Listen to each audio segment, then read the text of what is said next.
My husband's mistress shaved my hair and locked the door at Thanksgiving. No one wants you at the party. Your family is mine now.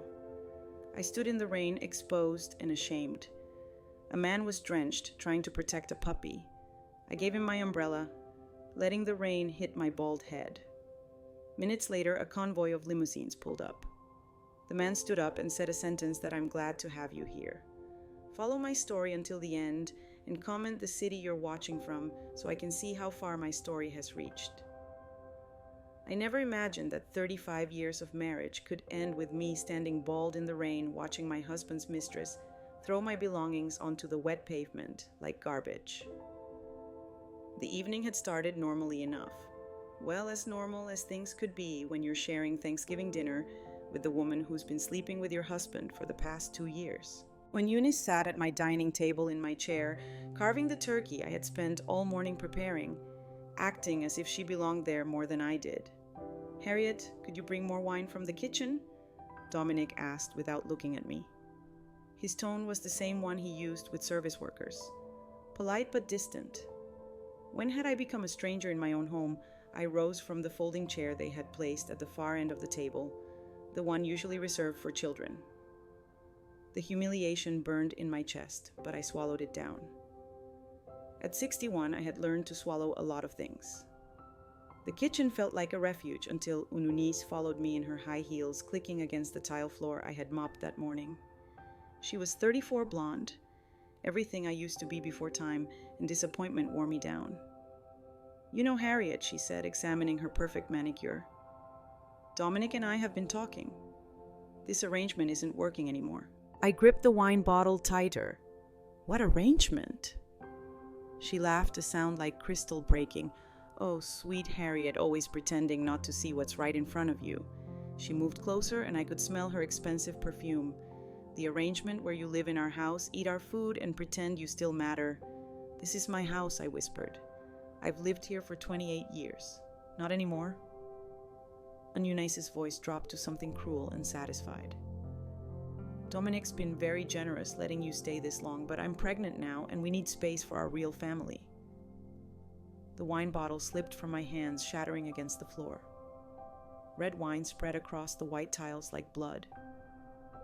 "Clean that up," Eunice said, stepping over the mess. "Then pack your things. You have an hour." I stood there, staring at the broken glass, feeling something inside me shattered just as completely. Through the kitchen window, I could see Dominic's relatives gathering around the table, laughing at something his brother was saying. None of them had spoken to me all evening. I realized now it wasn't an oversight. When I returned to the dining room, the conversation stopped. 12 pairs of eyes looked at me with varying degrees of pity and discomfort. Dominic's sister Margaret actually smirked. Aunt Harriet said Dominic's nephew Kevin, not unkindly. "Dad says you're moving out." "That's probably for the best, don't you think?" Dominic finally looked at me then, and what I saw in his eyes was worse than hatred. It was indifference. Complete, absolute indifference. "Go pack," he said quietly. "Eunice is tired." I climbed the stairs to our bedroom, to his bedroom now, and began throwing clothes into garbage bags. 35 years reduced to trash bags. My wedding dress hung in the back of the closet, yellowed with age. I left it there. Let Eunice find it someday and wonder if Dominic would discard her just as easily. I was almost finished when Eunice appeared in the doorway with a pair of kitchen shears. "There's one more thing," she said, and her smile was sharp as a blade. "Sit down." "What, sit down?" Her voice carried an authority that made me obey before I could think. "You're going to sit there while I fix something that's been bothering me."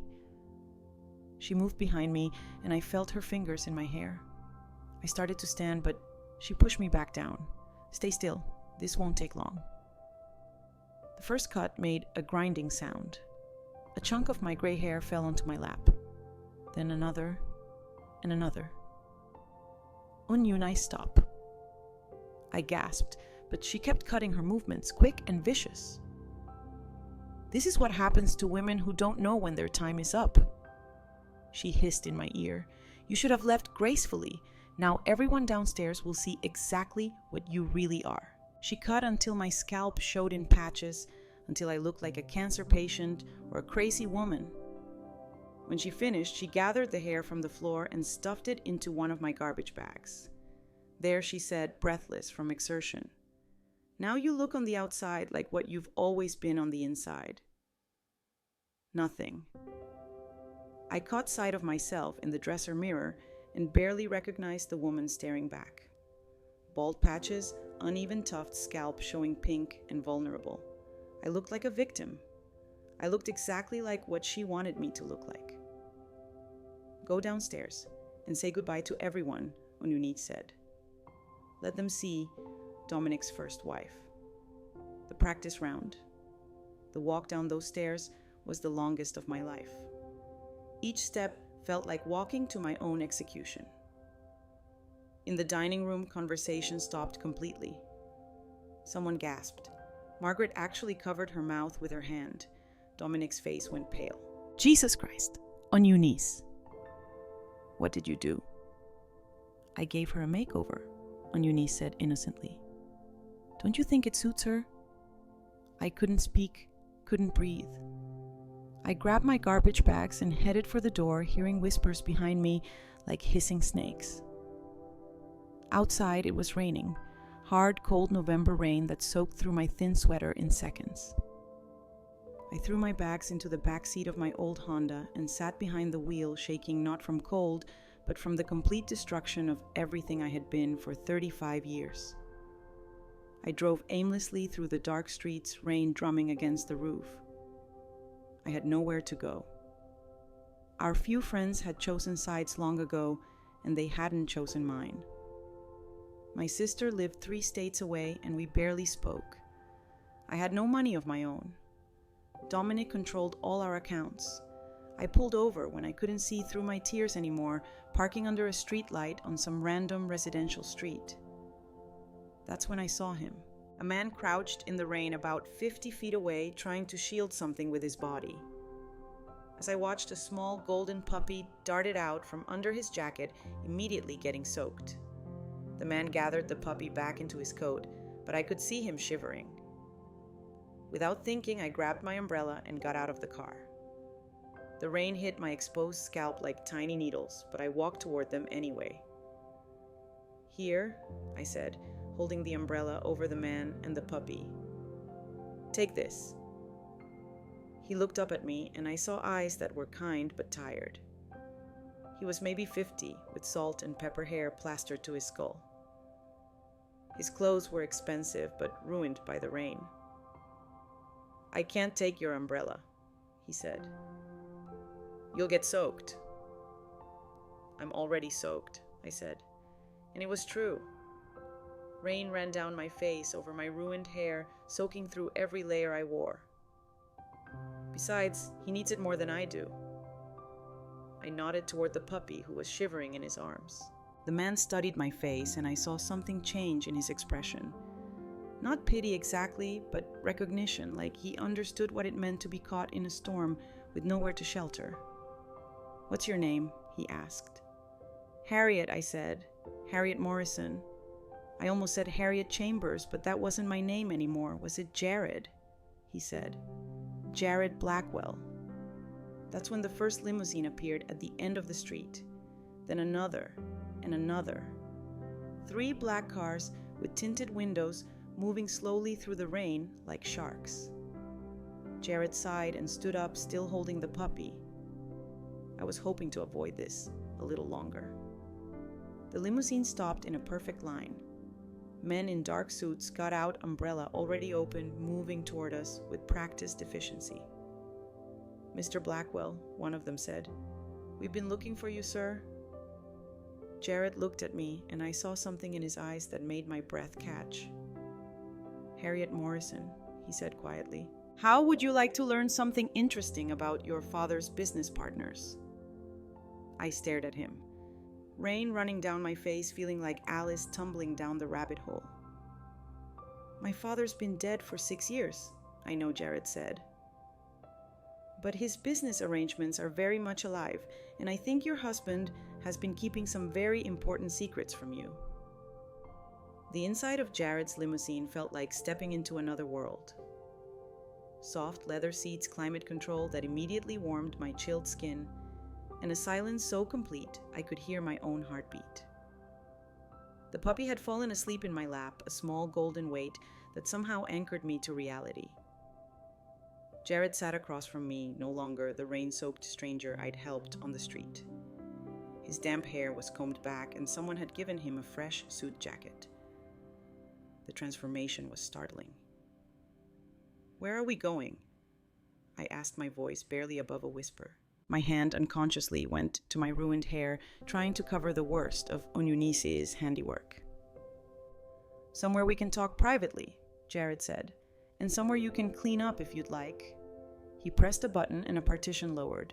"Marcus, the Fairmont, please." The penthouse. The Fairmont, I knew that hotel. It was the most expensive place in the city. Dominic and I had eaten there once for our 10th anniversary, and he'd complained about the cost for weeks afterward. "I don't understand what's happening," I said. "Who are you really?" Jared leaned forward, his expression serious. "My name is Jared Blackwell. I own Blackwell Industries." He paused, watching my face. "We manufacture medical equipment. We also have significant real estate holdings and investment portfolios." The name meant nothing to me, but the way he said it suggested it should. "And what does that have to do with my father?" "Your father. William Morrison was one of my business partners from 1985 until his death. We had several joint ventures, including some property investments that should have passed to you upon his death." I stared at him. "That's impossible. My father was an accountant. He worked for the county. He didn't have business partners or property investments." "That's what he told you," Jared said gently. "But William was much more than a county accountant. He was also a very shrewd investor. We started small, buying distressed properties, fixing them up, selling them for profit. Over the years, our partnership grew considerably." The limousine stopped in front of the Fairmont. Through the tinted windows, I could see uniformed doormen waiting. This was really happening. "Why didn't he tell me?" I asked. "Why didn't I know about any of this?" Jared's expression darkened. "Because someone has been intercepting the communications about your inheritance for the past 6 years. Someone has been making sure you never learned the truth about what your father left you." 20 minutes later, I sat in a marble bathroom the size of my kitchen, staring at my reflection while a hairdresser named Antoine worked to salvage what Eunice had destroyed. The penthouse suite was larger than most houses, with floor-to-ceiling windows overlooking the city. "We can work with this," Antoine murmured, his French accent thick with concentration. "A very short pixie cut, very chic. You will look magnificent, madame." I closed my eyes and let him work, trying to process everything Jared had told me.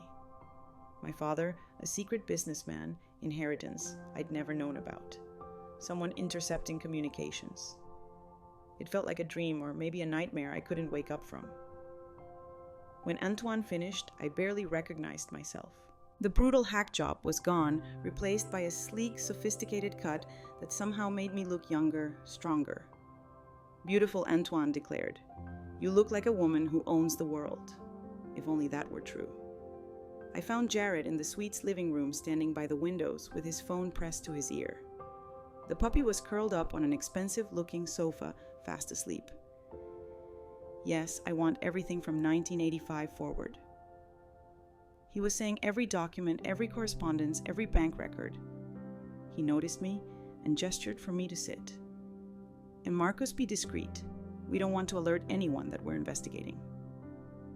He hung up and turned to face me. "You look better." "I feel like I'm losing my mind," I said. "Honestly, this morning I was making turkey for my husband's family. Tonight I'm sitting in a penthouse learning that my father was some kind of secret businessman. None of this makes sense." Jared sat across from me, his expression sympathetic. "I know it's a lot to absorb. Let me start with what I can prove right now." He opened a leather portfolio and spread several documents across the coffee table. "These are property deeds, all jointly owned by your father and my company." I looked at the papers, recognizing my father's signature on several of them. addresses I'd never heard of, property values that made my head spin. This one, Jared pointed to a deed dated 2016, is a commercial building downtown, current value approximately $400,000. This one is a duplex in the suburbs worth about $250,000. And this, he pointed to another document, is a small office complex, $750,000 conservatively. I felt dizzy. These were my father's, half his, half mine. According to our partnership agreement, his share should have transferred to you upon his death. You should own half interest in properties worth approximately $1.4 million. But I never received anything, I said weakly. No one ever contacted me about any inheritance except the $25,000 from his life insurance. That's because someone has been intercepting all legal communications intended for you. Jared's voice was quiet, but I heard the anger underneath. Someone with access to your mail, your personal information, someone close enough to forge your signature if necessary. The implication hit me like a physical blow. Dominic, when did you give him power of attorney over your affairs? I thought back, my memory hazy. About 8 years ago, when I had that surgery gallbladder removal, he said it would make things easier if he could handle the paperwork while I recovered. And you never revoked it. I realized I didn't know. I never thought about it. We were married. I trusted him. I thought he was taking care of things. Jared nodded grimly. He was taking care of things, just not for you. He pulled out another document. This is from the county records office filed 3 months ago. I looked at the paper and my blood turned to ice. It was a sales contract for the duplex Jared had just shown me, the one worth $250,000, sold for $200,000 cash. And there, at the bottom of the page, was my signature. A signature I had never written. He forged this, I whispered. That's what I believe. And if he forged this one, Jared spread out more documents. There are 3 other properties that have been sold in the past 2 years. All with your forged signature, all for amounts slightly below market value, probably to ensure quick sales. I stared at the papers, adding up the numbers in my head. $700,000.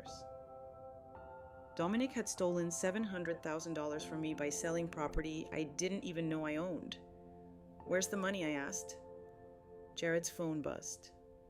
He looked at the screen and his expression darkened further. Marcus just sent me something interesting. He showed me his phone. Bank records for joint accounts in yours and Dominic's names. The screen showed a series of deposits over the past 2 years, each coinciding with the property sales. Large amounts going in and then being transferred out to an account I'd never heard of. Sterling Wedding Services, I read aloud. What is that? According to their website, they're a high-end wedding planning company specializing in luxury ceremonies. Jared looked up at me. It appears your husband is planning quite an expensive celebration with your money. I thought about Eunice's smug smile, her announcement about being pregnant, the way the entire family had looked at me like I was already gone. How expensive. Jared showed me an invoice that made my stomach lurch. $80,000 for a wedding scheduled for January 15th, less than 2 months from now. $80,000. More money than I'd ever seen at one time. Money that was supposed to be mine, funding a wedding between my husband and his pregnant mistress. There's more, Jared said quietly. The venue they've chosen for the ceremony. Do you want to know where it is? I nodded, though I wasn't sure I wanted to hear the answer. Morrison Estate Gardens, he said. It's a historic property that hosts weddings and events. Very exclusive, very expensive. The name hit me like a punch to the chest. Morrison Estate, your great-grandfather's property. Your father sold it to my company in 1992, but we kept the name in honor of the family history. It's been one of our most successful investments. We've transformed it into a premier wedding venue. I stared at him, pieces clicking together in my mind like a horrible puzzle. So Dominic is using my stolen money to marry his mistress, at a property that belonged to my family. That appears to be the case. Yes. I stood up abruptly, pacing to the window. The city spread out below me, twinkling lights in the darkness. Somewhere out there, Dominic was probably in bed with Ununique, planning their future with my money in my family's former home. What kind of man does that? I asked the glass, my breath fogging the window. What kind of man steals from his wife to pay for his wedding to another woman? The kind of man, Jared said quietly behind me, who doesn't expect his wife to ever find out the truth. I turned back to face him. But I have found out. So what happens now? Jared's smile was sharp as a blade. Now, Harriet Morrison, we take back everything that was stolen from you, and we make sure your husband gets exactly what he deserves. Outside the penthouse windows, it had stopped raining, but I had a feeling the storm was just beginning. I barely slept that night. Despite the luxury of the penthouse suite's king-sized bed, every time I closed my eyes, I saw Dominic's face when he told me to pack.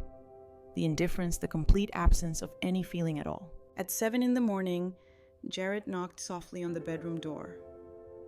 "Harriet, there's someone here I think you should meet." I found him in the dining room with an elderly man in an expensive gray suit. The man stood when he saw me, his eyes kind but sharp with intelligence. "Mrs. Morrison," he said, extending his hand. "I'm Harold Peaton. I was your father's attorney for over 30 years. I shook his hand, confused. "I've never heard of you. When my father died, everything went through Davidson and Associates downtown." Harold's expression darkened. "That's because someone made sure you never received my communications. I've been trying to reach you for 6 years, Mrs. Morrison. Ever since your father's death." He opened a briefcase and pulled out a thick file. "Your father came to see me 6 months before he passed away. He was concerned about your marriage, specifically about your husband's attitude toward money and control." I sat down heavily. "What do you mean your father noticed things?" Harold said gently. "The way your husband handled your finances, the way he discouraged you from maintaining friendships, from pursuing interests of your own. William was worried about what would happen to you if he wasn't there to watch over things." Jared poured coffee from a silver service, his movements careful and precise. "Harold, why don't you tell Harriet about the trust? I looked between them. "What trust?" Harold opened the file and pulled out several legal documents. "Your father established a trust 6 months before his death, a trust that owns his share of all business ventures with Mr. Blackwell here, plus several additional investments you're unaware of." I stared at the documents, my father's familiar signature at the bottom of each page. "I don't understand." "The trust was designed to activate only under specific circumstances," Harold continued. "Specifically if you were ever divorced, widowed, or if we could prove that your husband was stealing from you or abusing his power of attorney. And now we can prove it," Jared said grimly. Harold nodded. "The forged signatures Mr. Blackwell's investigators discovered yesterday are more than enough evidence, which means, Mrs. Morrison, that as of this moment, you are the sole beneficiary of the Morrison Family Trust." He handed me a document with official seals and signatures. At the top, in bold letters, I read, "Morrison Family Trust Current Value Assessment." I, at the number at the bottom, made my hands shake. $2,800,000. "This can't be right," I whispered. "It's conservative," Jared said. "We had the properties appraised last month. The commercial real estate alone is worth more than $2 million. Add the investment portfolio your father built over 20 years, plus the cash reserves, and you're looking at close to $3 million. I set the document down with trembling hands. My father was worth $3 million. Your father was very good at what he did. Harold said he started with a small inheritance from his own father and turned it into substantial wealth through careful investments and his partnership with Mr. Blackwell. But he lived so modestly, I said.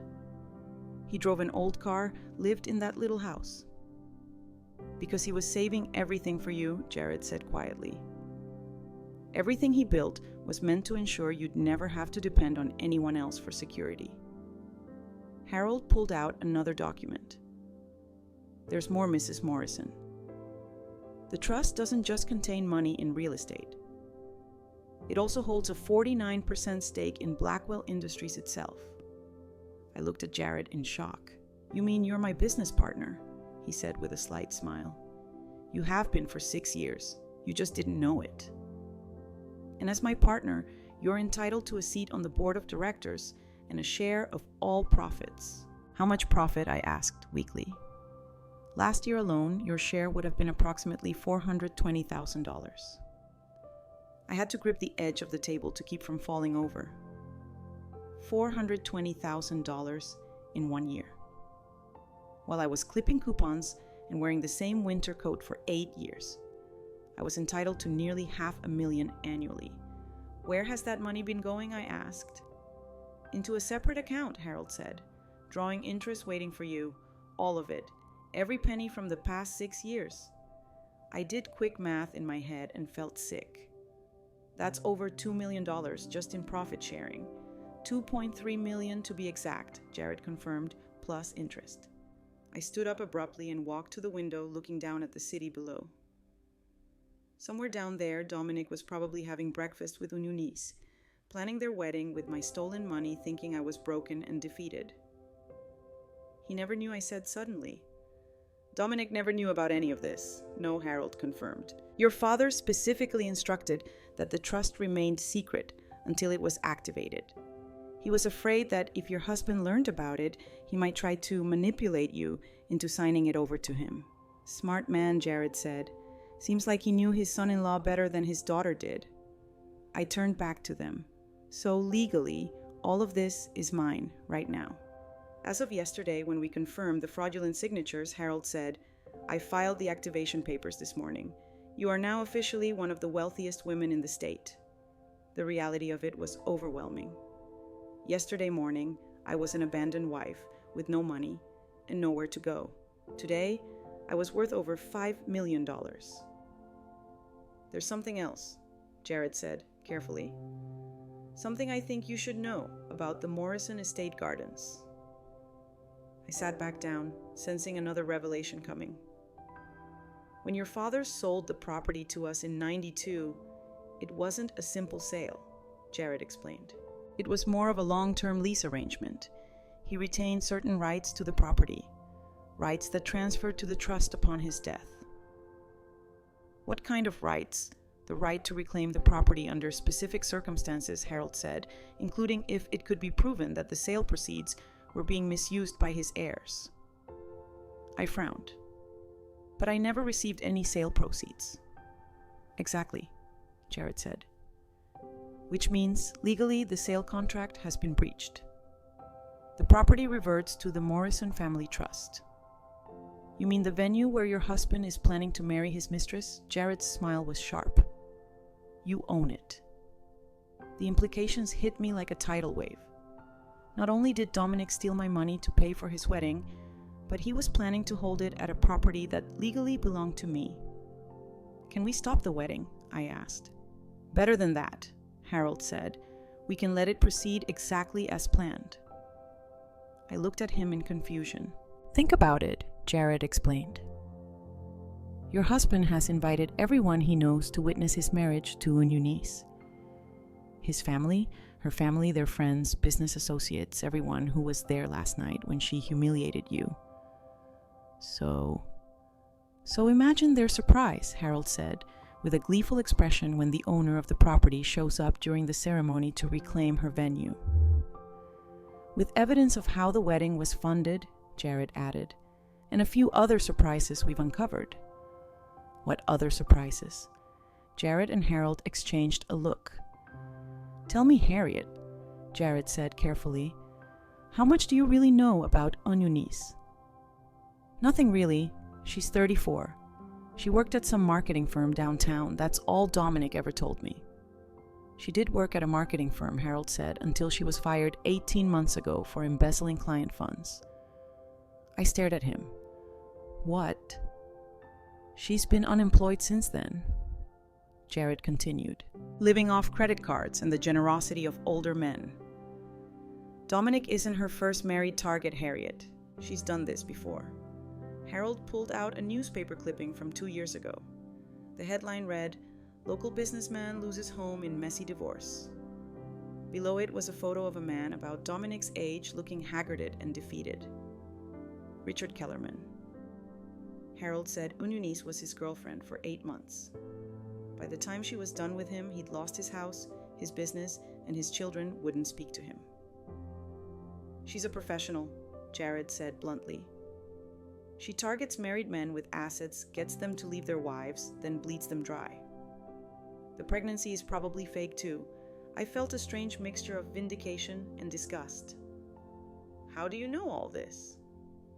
"Because when someone tries to con my business partner," Jared said. "I take it personally.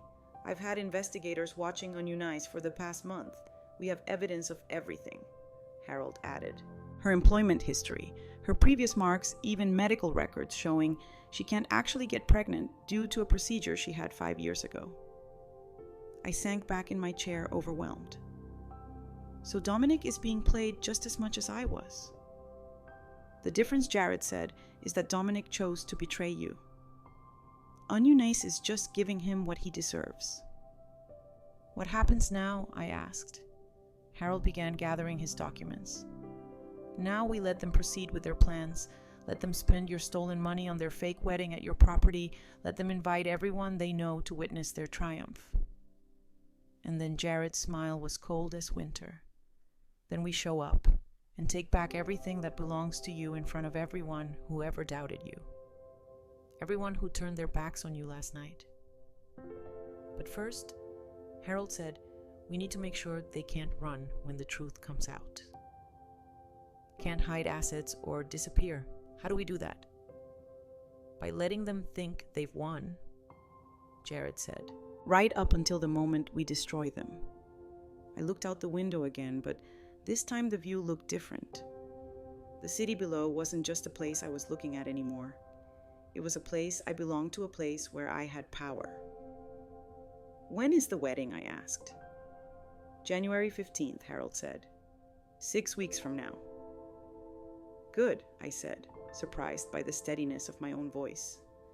"That gives us plenty of time to prepare."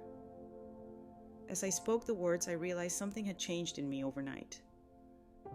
The broken woman who had stood in the rain with her hair hacked off was gone.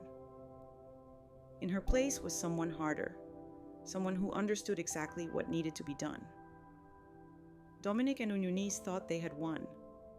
They had no idea the game was just beginning.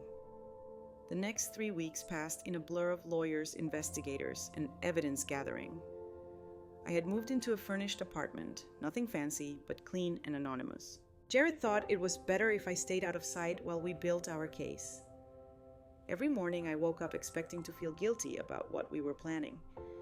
Instead, I felt more alive than I had in years. "The bank records are fascinating," Marcus, Jared's head of security, said as he spread documents across the conference table. We were meeting in Jared's office, a corner suite that overlooked the financial district. "Your husband has been very busy since you left." I studied the papers he'd laid out. Bank statements, credit card bills, receipts, a paper trail of Dominic's activities over the past month.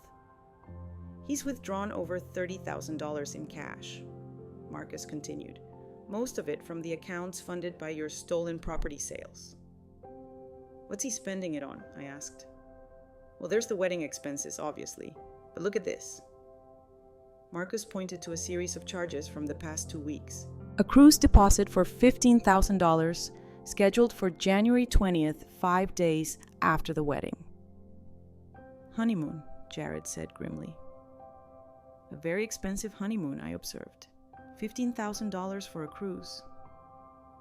"It's a month-long Mediterranean cruise," Marcus said. "First-class suite, all-inclusive, the kind of trip that costs more than most people make in a year." I felt a familiar burn in my chest. Dominic had never taken me on a honeymoon. "We'd been too poor when we married," he said. "We'd go someday when we could afford it." That someday never came. But apparently, Ununice rated a $15,000 trip to Europe. There's more. Marcus said he's also been shopping for jewelry. Tiffany Cartier places like that. Charged over $20,000 in the past 2 weeks. Wedding jewelry, I said, and this is interesting. Marcus pulled out a lease agreement. He's rented a house in the Hamptons for the summer. $12,000 a month, 6-month lease. I stared at the document, recognizing Dominic's signature. $72,000 for a summer rental. He's really going all out, Jared observed, spending money like he's suddenly rich. Because he thinks he is, I said quietly. He thinks he successfully stole everything and got away with it. Marcus nodded.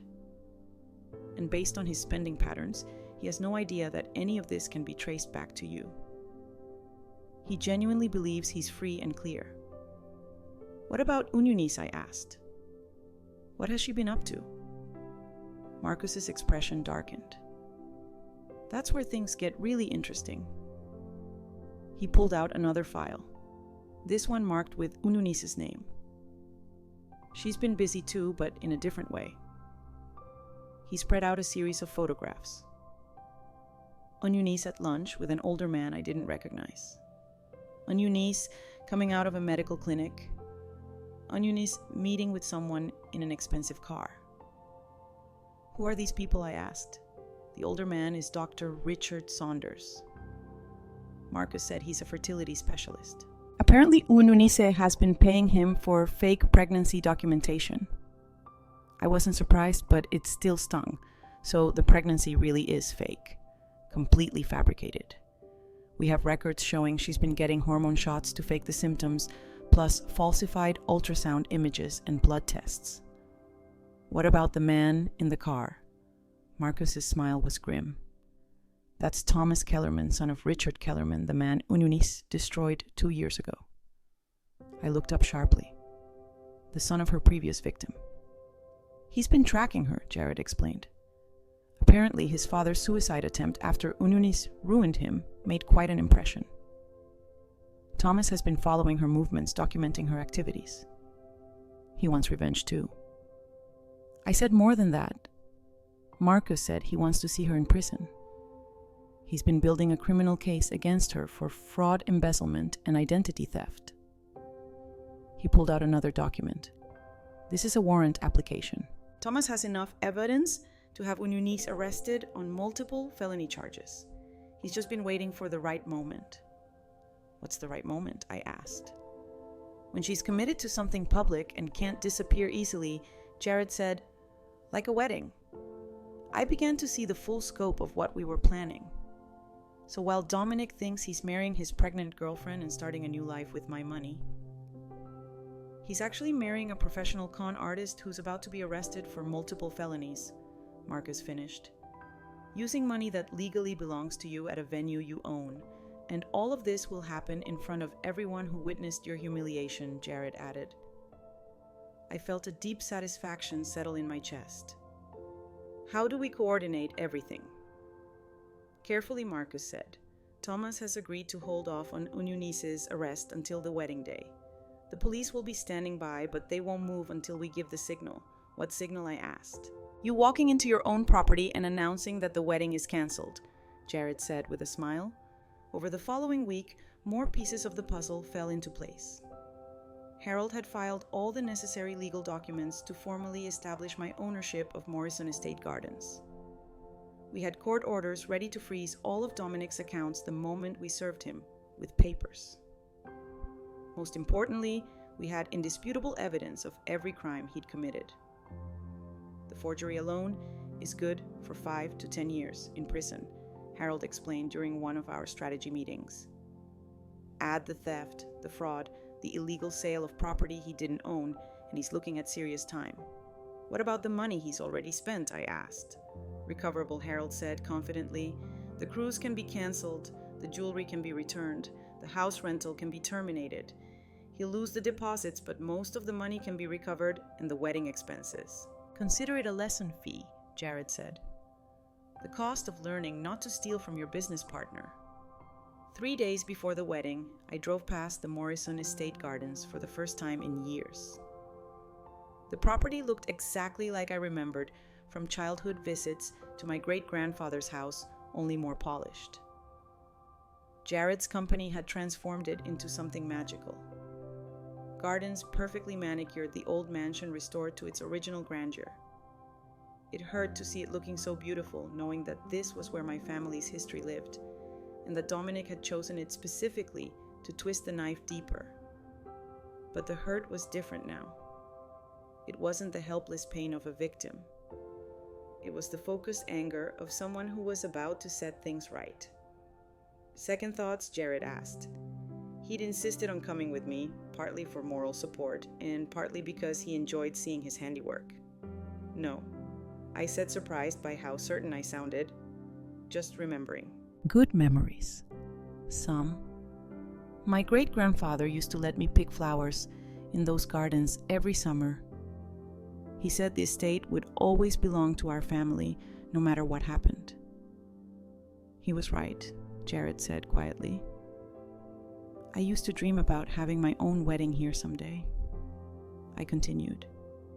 When I was young and still believed in fairy tales, who says you can't still have it, I looked at him, startled by something in his tone. But before I could ask what he meant, my phone rang. It was Marcus. Harriet, you need to know something. Dominic just made a very large cash withdrawal. $50,000. I felt my stomach drop. Why would he need $50,000 in cash 3 days before the wedding? I don't know, Marcus said, but I'm going to find out. That afternoon we had our answer. Marcus called another emergency meeting, his expression grim. Bad news, he said without preamble. Dominic has figured out something's wrong. What do you mean, I asked. One of his bank accounts was flagged for suspicious activity when he tried to make another large withdrawal. The bank asked questions about the source of the funds, and apparently someone mentioned that the account was linked to property sales that might be under investigation. My blood ran cold. He knows. Not everything Marcus said quickly, but he knows enough to be nervous. The $50,000. He's hiring a private security firm for the wedding. Security. Jared frowned. What kind of security? The kind that checks guest lists very carefully and keeps out unwanted visitors, Marcus said meaningfully. I sank into a chair. So we can't just show up at the wedding. We can, Marcus said. But it won't be as simple as walking in the front door. What do you recommend? Jared asked. Marcus smiled. And for the first time all day, he looked pleased. I recommend we give them exactly what they're expecting, just not in the way they expected. Meaning we let them think they've kept you out. Marcus said, right up until the moment you appear where they least expect you. I looked between Marcus and Jared, seeing something in their expressions that told me they had a plan. What are you thinking? The ceremony is scheduled to start at 4 o'clock, Marcus said. Traditional format. Guests arrive, take their seats, bride and groom exchange vows. Right. What if the ceremony proceeded exactly as planned? Marcus continued. Right up until the minister asks if anyone objects to the union. Understanding dawned on me slowly. You want me to wait until then? I want you to wait until the exact moment when Dominic thinks he's won, Jared said. When everyone is watching, when the cameras are rolling, when there's no way for him to escape or cover up what's about to happen. And then Marcus's smile was sharp as a blade. Then you stand up and explain to everyone present exactly who really owns the property they're standing on and how the wedding was paid for. The plan was perfect, cruel, public, and absolutely perfect. What about Eunice's arrest? I asked. Police will be positioned outside. Marcus said the moment she tries to leave after your announcement, they'll take her into custody. And Dominic will have some very awkward explaining to do to his guests, Jared said, assuming he doesn't try to run first. I thought about it for a long moment. In 3 days, I would walk into a room full of people who had witnessed my humiliation and show them exactly who I really was. I would reclaim everything that had been stolen from me in front of everyone who thought I was weak and broken. There's one thing I said finally, what Marcus asked. I don't want to sit in the back and wait for the objection moment. I said, I want to walk down the aisle. Jared raised an eyebrow. During the ceremony, right when the bride is supposed to make her entrance, I said, I want to walk through those doors at the exact moment everyone expects to see Eunice, and I want to take back what's mine. The room was quiet for a moment. Then Marcus started to laugh. Harriet Morrison, he said, I think you're going to enjoy this more than any of us expected. January 15th dawned crisp and clear, the kind of winter day that makes everything look sharp and clean. I stood in front of the mirror in my hotel room, adjusting the emerald green dress I'd chosen for the occasion. It was elegant, expensive, and nothing like the dowdy clothes I'd worn during my marriage. The woman looking back at me was a stranger. My short hair had grown out into a sophisticated style that framed my face perfectly. I'd lost weight from stress, but it made me look younger, stronger. Most importantly, my eyes held something they hadn't contained in decades. Power. You ready for this? Jared asked from the sitting area of our adjoining suite. He was dressed in a charcoal gray suit that probably cost more than Dominic made in a month. I've been ready for this my whole life, I said, surprising myself with how true it felt. My phone buzzed with a text from Marcus. Security team in position. Dominic has 12 guards posted around the property. Police are standing by 1 block away. Thomas Kellerman is in position with arrest warrant. All systems go. I looked at myself one more time in the mirror. 6 weeks ago, I had been a broken woman standing bald in the rain with nowhere to go. Today, I was about to reclaim everything that had ever been taken from me. Let's go, I said. The Morrison Estate Gardens looked like something from a fairy tale. Thousands of white roses covered every surface, crystal chandeliers hung from the branches of ancient oak trees, and silk draping transformed the outdoor space into an elegant cathedral. It was beautiful, expensive, and paid for entirely with my stolen money. Marcus met us at the service entrance dressed like one of the catering staff. Showtime, he said quietly. Guests started arriving an hour ago. Everyone's here. Dominic's family, Eunice's friends, business associates, all the people who watched you get humiliated at Thanksgiving. What's the mood like? I asked. Celebratory Marcus said with a grim smile. Lots of talk about how much better Dominic looks, how happy he seems, how lucky he is to have found true love. This wears Eunice getting ready in the bridal suite. She's wearing a dress that cost $8,000 charged to one of the accounts funded by your property sales. I felt that familiar burn in my chest. $8,000 for a wedding dress. I'd been married in a $50 dress from a discount store because that was all we could afford. Or rather, all Dominic claimed we could afford while he was hiding millions from me. What about Dominic? Jared asked. Nervous, Marcus said. He keeps checking his phone and looking around like he's expecting trouble, but he's going through with it. Ceremony starts in 20 minutes. We made our way through the service corridors of the estate past bustling caterers and nervous wedding planners. I could hear music drifting from the ceremony space, classical pieces played by a string quartet. Another expensive touch paid for with my money. Remember, Marcus said as we reached our position near the bridal preparation area, you wait for my signal. The minister will call for the bride. The music will start, and that's when you make your entrance. What about the security? I asked. They're all watching the guest entrances in the perimeter. No one expects trouble to come from inside the building. I nodded, checking my purse one more time. Inside were copies of all the legal documents we'd gathered. Proof of ownership, evidence of fraud bank records showing every stolen dollar. Everything I needed to destroy Dominic's new life in front of everyone who mattered to him. The music changed, signaling the start of the ceremony. Through the walls, I could hear the minister's voice beginning the traditional words. I thought about all the times I'd imagined what Dominic might say if he ever remarried after I died. I never imagined I'd be alive to hear it. Dearly beloved, the minister's voice carried clearly through the estate. We are gathered here today to celebrate the union of Dominic Chambers and Eunice Sterling. on Eunice Sterling. Even her name was fake. If anyone has any reason why these two should not be wed, speak now or forever. Hold your peace. The words hung in the air like a challenge. I wondered what would happen if I took him up on it right now. If I simply stood up and announced the truth. But no. This needed to be done right, completely publicly, with no room for excuses or explanations. Dominic the minister continued, "Do you take ununite to be your lawfully wedded wife in sickness and in health, for richer or poorer, for richer or poorer?" The irony was bitter. Dominic thought he was getting richer by marrying Eunice. He had no idea he was about to lose everything. "I do." Dominic's voice carried across the garden, strong and confident. "Ununite do you take, Dominic?" I tuned out her vows, focusing instead on what was coming next. In a few minutes, the minister would call for the bride and groom to exchange rings. Then he would present them to the assembled guests as husband and wife. Except that wasn't going to happen.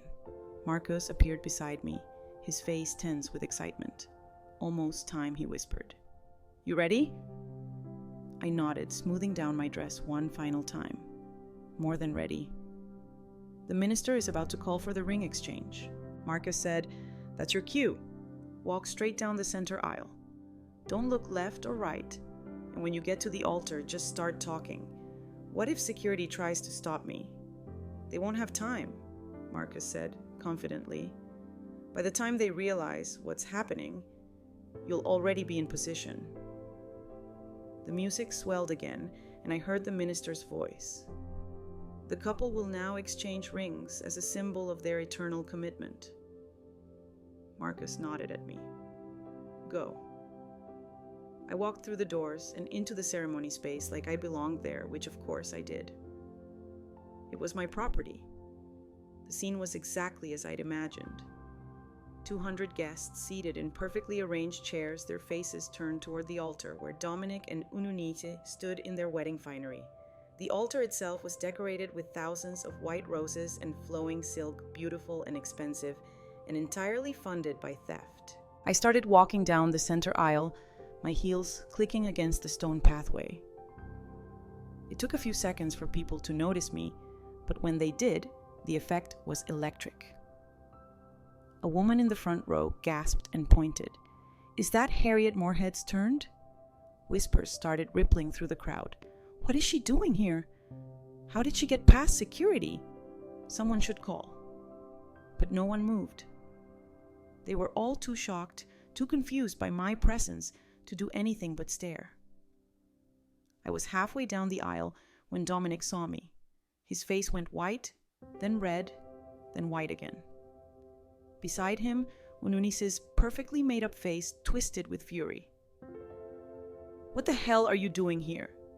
Dominic called out, his voice carrying across the suddenly silent garden. I didn't answer.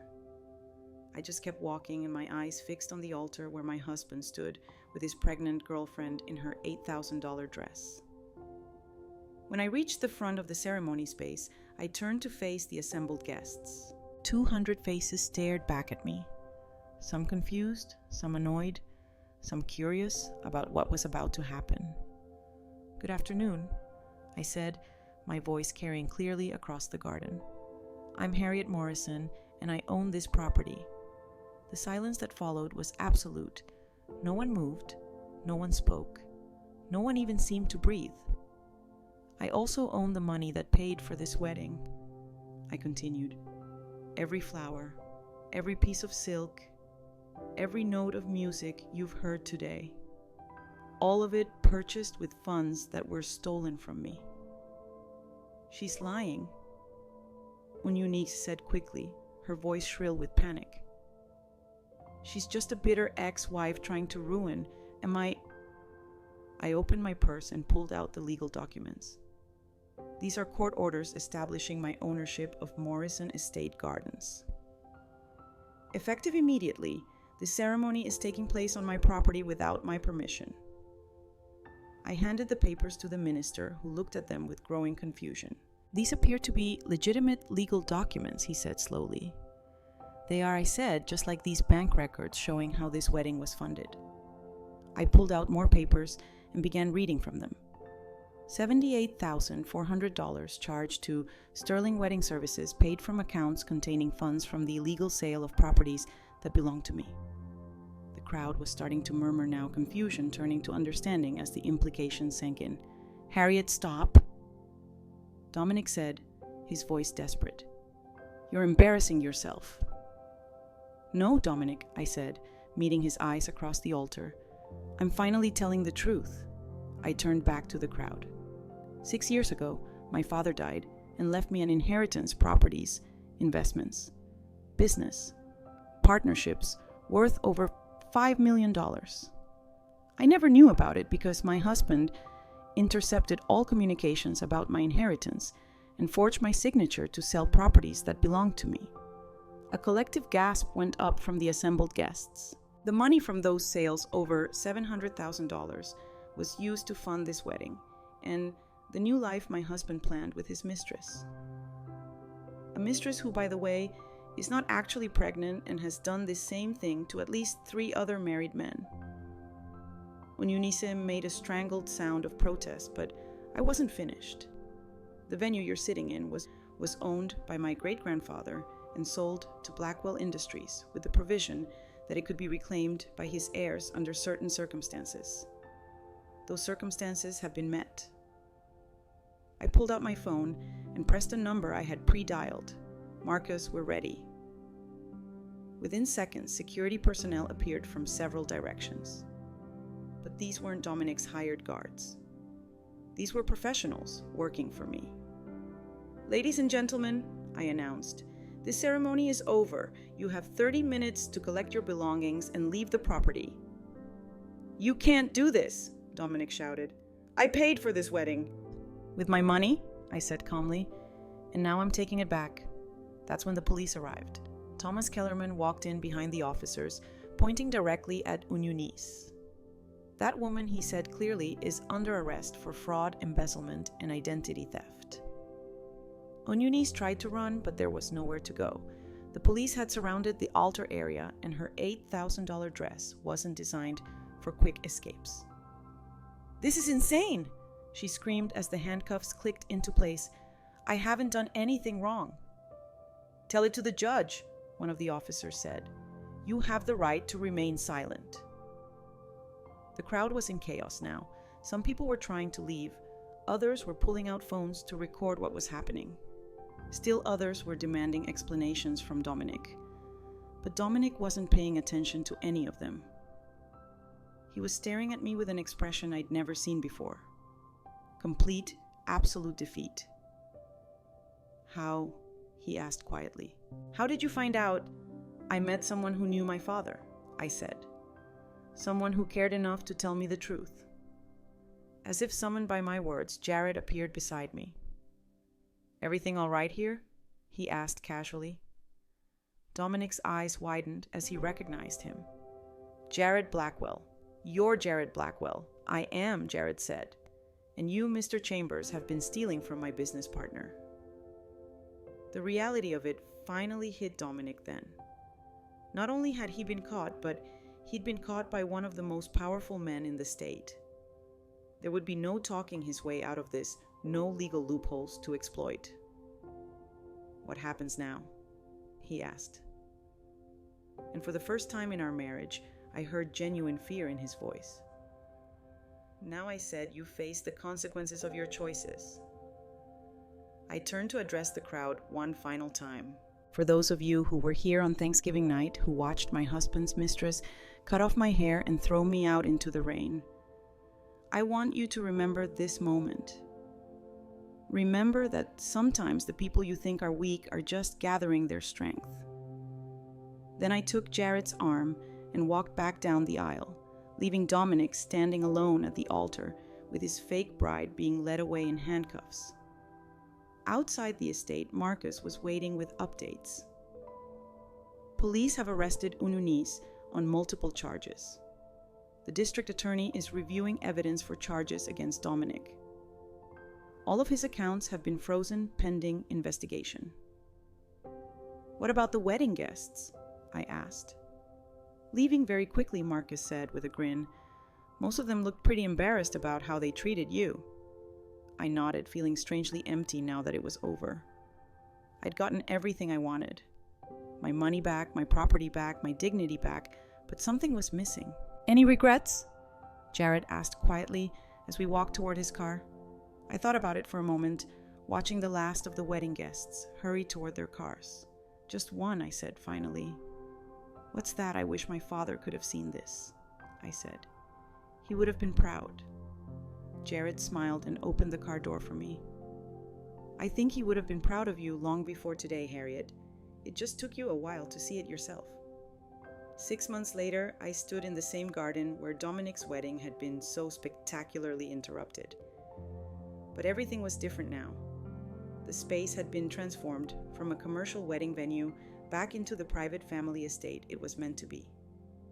The manicured perfection was gone, replaced by something more natural, more real. I was planting roses along the pathway where I had walked that January day to reclaim my life. These weren't the sterile white flowers that had decorated Dominic's ceremony. These were deep red heritage roses, the same variety my great-grandfather had grown here decades ago. Those look good, Jared said, coming up behind me with 2 cups of coffee. He'd taken to spending his weekends here, helping me restore the property to what it had been before his company bought it. They should bloom by late summer, I said, accepting the coffee gratefully. My great-grandfather always said these roses were the heart of the estate. Smart man Jared said, though I suspect the heart of this place is actually its owner. I smiled, feeling the warmth of both the coffee and the compliment. Flatterer. Truth-teller, he corrected. There's a difference. We sat on the stone bench that overlooked the main garden, comfortable in the kind of silence that only comes with time and trust. In the distance, workmen were restoring the fountain that had been my favorite spot as a child. Soon water would flow here again, the way it had when this place was truly home to the Morrison family. Any word from Harold about the final settlement, Jared asked. Signed and sealed yesterday, I said. Dominic pleaded guilty to all charges, 18 months in prison, full restitution of stolen funds plus damages. And Ununice 3 years, I said, with satisfaction. Apparently, the prosecutor found evidence of 2 other men she'd defrauded. Thomas Kellerman was very helpful with that. Jared nodded. Justice served. Better than that, I said. Closure. It had taken months to untangle everything Dominic had done. The forged signatures, the illegal property sales, the manipulation of bank accounts. It was more extensive than we'd initially realized. But Harold and his team had tracked down every penny, every crime, every lie. More important than the money, though, was what I'd discovered about myself in the process. Somewhere along the way, I'd stopped being a victim and become someone I actually liked. Someone strong, independent, capable of building her own life. You know what I realized yesterday? I said, watching a cardinal land on the fountain edge. What's that? I don't hate him anymore, Dominic. I mean, I don't hate any of them. Jared raised an eyebrow after everything they put you through. That's just it, I said. They didn't put me through anything. They revealed who I really was underneath all those years of trying to be what they wanted me to be. I stood up and walked to the fountain, running my fingers through the water.